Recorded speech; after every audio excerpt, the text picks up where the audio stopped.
हुआ पड़ा है सीरियसली, क्योंकि यकीन कर पाना बड़ा मुश्किल है। शायद आप लोगों की भी वही फीलिंग हो रही हो।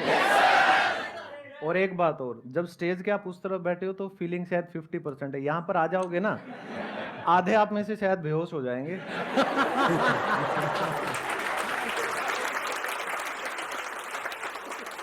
आप बताएंगे शॉर्ट में अपनी जर्नी के बारे में कि आपने क्या किया, कैसे किया और आज इस लेवल तक कैसे पहुंचे?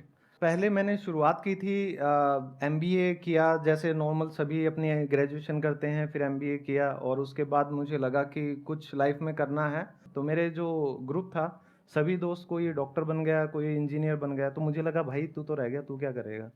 तो उस टाइम पे मैंने इंग्लिश का सहारा लिया। आप रहने वाले कहाँ के हैं? सर भिवानी हरियाणा से। भिवानी हरियाणा से। तो उसके बाद फिर मैंने स्पोकन इंग्लिश का वहाँ देखा, तो कोई ऐसा माहौल हमारे वहाँ पे नहीं था। सारे हरियाणवी में बात करते हैं। कॉलेज में आप जाओगे तो अगर आप हिंदी बोलोगे तो क्या देंगे, गणा मत से है। बोला अंग्रेज चले गए, बोला तन्ना छोड़ गए। तो उस वजह से फिर मैंने भिवानी को छोड़ ही दिया। कॉलेज भी मैं कभी कभी जाता था। मैंने दिल्ली ट्रेन में आना जाना स्टार्ट किया। तो यहाँ मैंने 1-2 इंस्टीट्यूट ज्वाइन किए स्पोकन इंग्लिश के सीपीए में, और वहाँ फिर मेरी हल्की सी जर्नी स्टार्ट हुई।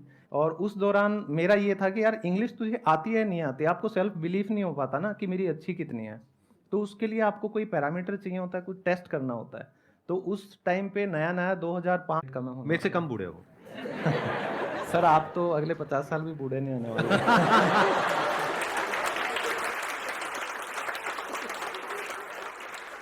तो उसके बाद मैंने सोचा कि अपने आप को देखें तो इंग्लिश आती है नहीं तेरे को। फिर मैंने उस टाइम जो टॉप कॉल सेंटर्स हुआ करते थे, कन्वर्जेस, आईबीएम, डब्ल्यूएनएस, तो मैंने हर किसी में जाके इंटरव्यू देना स्टार्ट किया। जॉब करना मेरा मकसद नहीं था उस टाइम पे, लेकिन मुझे ये था अपने आप को टेस्ट करना है। तो फिर कन्वर्जेस में शायद 200 या 300 स्टूडेंट्स यानी कैंडिडेट्स थे, और वहाँ जाके फिर 5 या 6 घंटे के सिलेक्शन प्रोसीजर के बाद मेरा अकेले का सिलेक्शन हुआ। तो तब मुझे लगा कि हाँ कहीं तो तुम पहुँच गए हो। तो वहाँ से स्पोकन इंग्लिश की जर्नी मेरी स्टार्ट हुई थी। लेकिन क्योंकि भेड़चाल में एमबीए कर रहे थे उस टाइम पे सभी, हम भी फंस गए उस चक्कर में। एमबीए किया, फिर बैंकिंग की जॉब्स निकलने लग गई। तो बड़े भाई ने और मैंने बैंकिंग के लिए अप्लाई किया। हम दोनों स्टेट बैंक ऑफ इंडिया में गवर्नमेंट जॉब लग गए, पेंशन वाली थी। तो क्या चाहिए, घर पे धड़ाधड़ रिश्ते आने लगे तो बस खुल के कुप्पा हो जाते हैं। ठीक है। और आपने कितने साल तक करी वो जॉब? 5.5 साल सर। 5.5 साल तक आपने वहां पे जॉब करी। हाँ जी सर। फिर ऐसा क्या हुआ आपकी लाइफ में कि आपने इतना बड़ा डिसीजन लिया कि उस जॉब को छोड़ करके अपना ये पाथ चुना? मतलब ऐसा क्या हो गया? सर सबसे बड़ी त्रासदी या सबसे बड़ी घटना आप कह सकते हैं, मेरी शादी हो गई थी।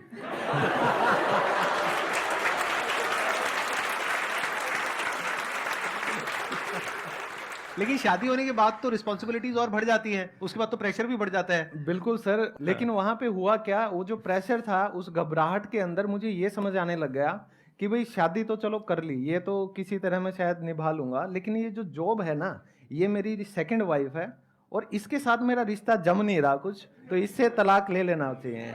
तो या तो मेरा जो रियल वाइफ है उनसे तलाक हो जाता या शादी उनसे हो जाता। तो मुझे लगा कि भाई तो अब उन्होंने भी सपोर्ट किया होगा।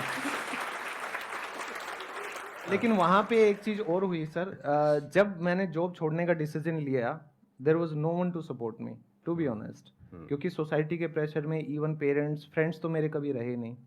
मेरा आज तक कोई दोस्त नहीं है। आज तक नहीं था, आज के बाद है। मैं मजाक नहीं कर रहा।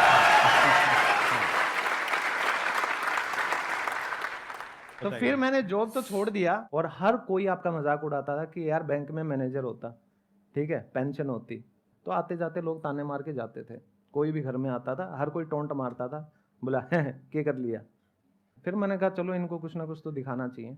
फिर जो अंदर की आपकी आग होती है वो कहीं ना कहीं आपके लिए काम करती है। फिर मैंने 10 साल बाद दोबारा पढ़ाई शुरू की। मैंने बीएड कंप्लीट किया, फिर मैंने एमए इंग्लिश किया, और एमए इंग्लिश में मुझे यूनिवर्सिटी में गोल्ड मेडल मिला। मैंने यूनिवर्सिटी टॉप की।